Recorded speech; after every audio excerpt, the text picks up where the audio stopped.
नमस्कार दोस्तों, आज मैं फिर एक नई कहानी लेकर आई हूँ। चलिए देखते हैं। मोहन काका डाक विभाग के कर्मचारी थे। बरसों से माधवपुर के आसपास के गांव में चिट्ठियां बांटने का काम करते थे। एक दिन उन्होंने एक चिट्ठी मिली।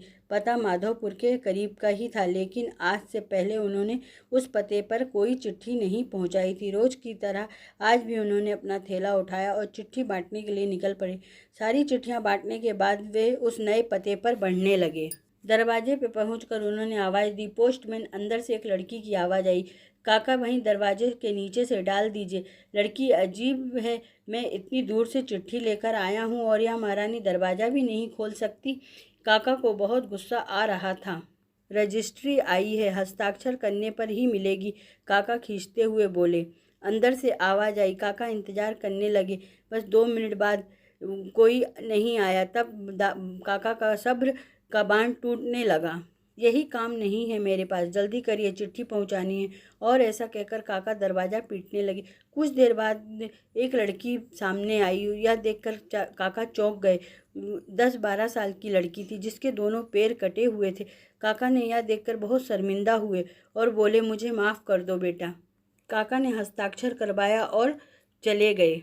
इस घटना के बाद 8-10 दिन बाद फिर उसी पते पर चिट्ठी आई। काका सारी चिट्ठियां बांटने के बाद फिर उस पते पर गए और उस धीरे से गेट खटखटाया और बोले, बेटा नीचे से चिट्ठी डाल देता हूँ। लड़की बोली, नहीं रुकिए काका, मैं अभी आती हूँ। और फिर वह लड़की हाथ में गिफ्ट लेकर आई और काका को देते हुए बोली, काका ये आपका गिफ्ट है। काका ने कहा, इसकी क्या ज़रूरत थी? संकोच बस उपहार लेते हुए बोले। लड़की बोली, बस ऐसे ही काका, आप इसे ले जाइए, घर जाकर खोलिएगा। काका डिब्बे को लेकर घर की ओर बढ़ने लगे।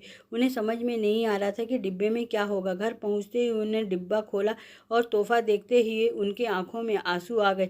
डिब्बे में एक जोड़ी चप्पल थी। काका बरसों से नंगे पाँव ही चिट्ठी बांटने का काम करते थे, लेकिन आज तक किसी ने उनकी ओर ध्यान ही नहीं दिया। ये उनके जीवन का सबसे कीमती तोहफा था। काका चप्पल कलेजे से लगाकर रोने लगे। उनके मन में बार बार यही विचार आ रहा था, बच्ची ने उन्हें चप्पल दे दी है, पर मैं उसे पैर कहाँ से लाकर दूँ। दोस्तों, हमें इस कहानी से यह सीख मिलती है, संवेदनशीलता या सेंसिटिविटी एक बहुत बड़ा मानवीय गुण है। दूसरों के दुखों को महसूस करना और उससे कम करने का प्रयास करना एक महान काम है।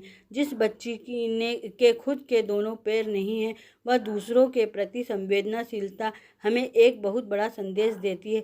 आइए हम भी अपने समाज में अपने आसपास, अपने यार मित्रों, अजनबियों, सभी के प्रति संवेदनशील बने। आइए हम भी किसी के पाँव के चप्पल बने और दुखों से भरी दुनिया में खुशियाँ फैलाएं। अगर आपको यह कहानी मेरी अच्छी लगी हो तो मेरे चैनल को सब्सक्राइब करिए, लाइक करिए, कमेंट्स करिए। धन्यवाद।